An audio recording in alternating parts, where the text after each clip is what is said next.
what's attractive about the Middle Ages is the contrast between the lives of the people, which were very poor and brutal and mean.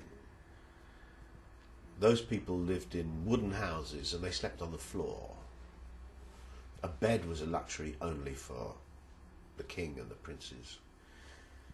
So there's a contrast between the lives of the people and the buildings they built. The cathedrals are very beautiful, they're very old, they were very expensive, and yet they were built by people who slept on the floor. And it's that contrast that is appealing. The fact that people living in brutal conditions can still make something wonderful.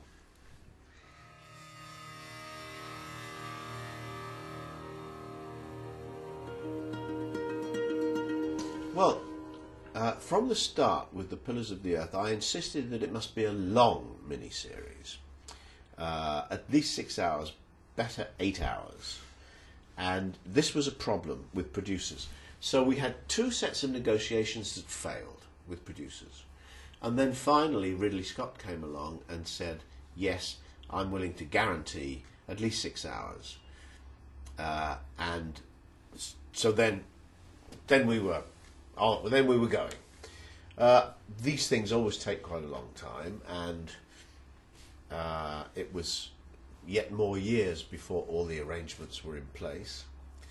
But first important thing, the script by John Peelmeyer was very good. You know, the producers always send me the script, and if it's not very good, I write back and say, you know, here are 5 things you could do to improve this script. And I never hear from them again. That's the end of the relationship. But in this case, I loved the script, and I wrote back and told them I thought it was very good. Then they began casting. I was thrilled with the casting of the Pillars of the Earth. Matthew McFadden, Rufus Sewell, Ian McShane, Donald Sutherland, all these wonderful actors in my story. I was very pleased.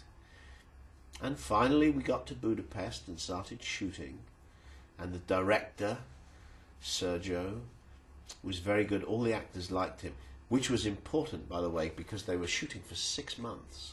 So they have to like the director. If the actors don't like the director and they have to be with him for 6 months, it's a real problem. But they did like him. He did a very good job. And so finally, and we got something quite wonderful, I think.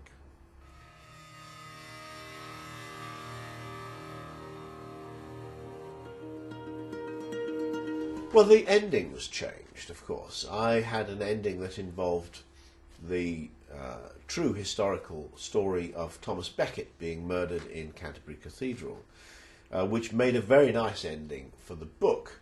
But I can see why they changed that ending. It would have meant it's another story strand.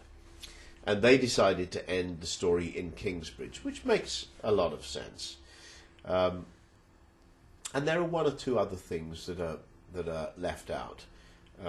But I knew that would happen. That's inevitable, and I'm not unhappy about it.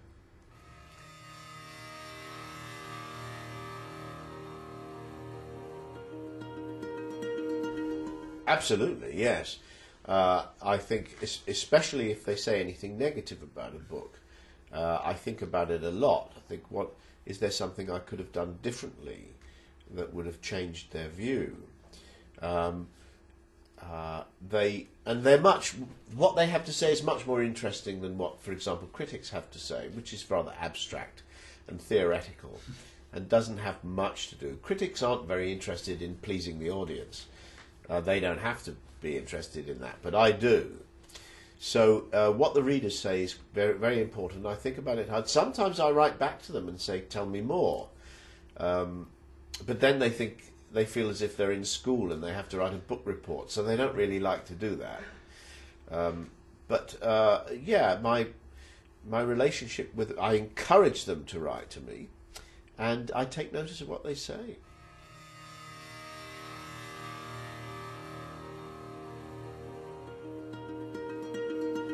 Well, I get nervous, I get anxious, yes. I mean, it's, you know, by the time the book is printed, it's been read by quite a lot of people who have told me it's good, or if they've told me something else, then I've changed it. So it should be. I should be confident. But until paying customers have actually read the book, I'm not convinced that it's good. And then once I start getting reactions from readers saying that they liked it or that they stayed up late at night reading it, they couldn't put it down, then that's when I believe the book's good.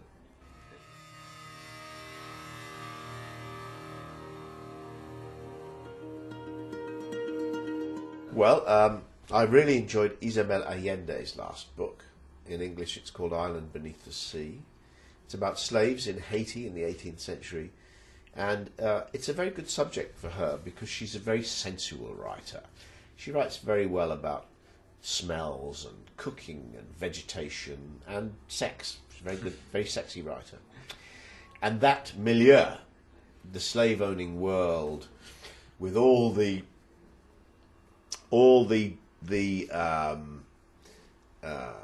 sexual relationships between slaves and their owners, slaves and slaves, those very difficult moral situations, she does that beautifully.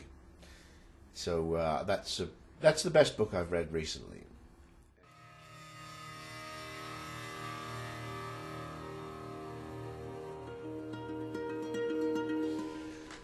Well, I've enjoyed coming here for many years, and I've made some friends here, and we go out to dinner, and we eat well, and we drink well, and of course the part of Spanish history that is particularly interesting to the rest of us is the Civil War, which I will be dealing with in the second book of my trilogy. It will be an important chapter in the second book, which is called The Winter of the World.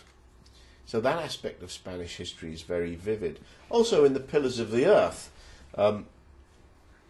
Jack comes to Spain and he sees the architecture of the Islamic Empire, which is different, and that influences him. And that's a very important part of European history, I think. The influence of the great Islamic Empire on the much more primitive European countries of the time was very important. So I'm aware of all that, but mainly coming here has always been a pleasure.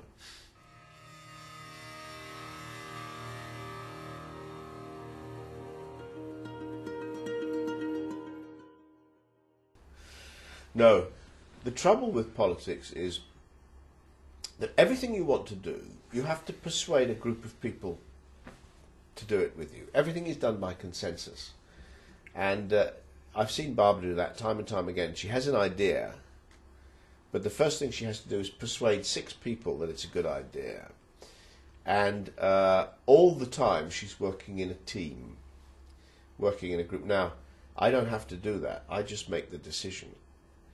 I don't have to consult anybody. And I'm so used to that it would be very difficult for me to be more of a team worker. Of course, I do talk to people about my work, and I show my work to people and ask them for their opinion. But I'm the dictator, and I'm just too used to that.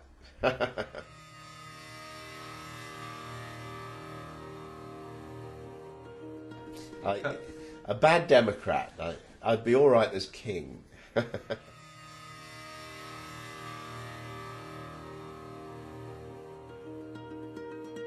Well, I think in some ways I would have liked to be a musician. I love music. I play music all the time.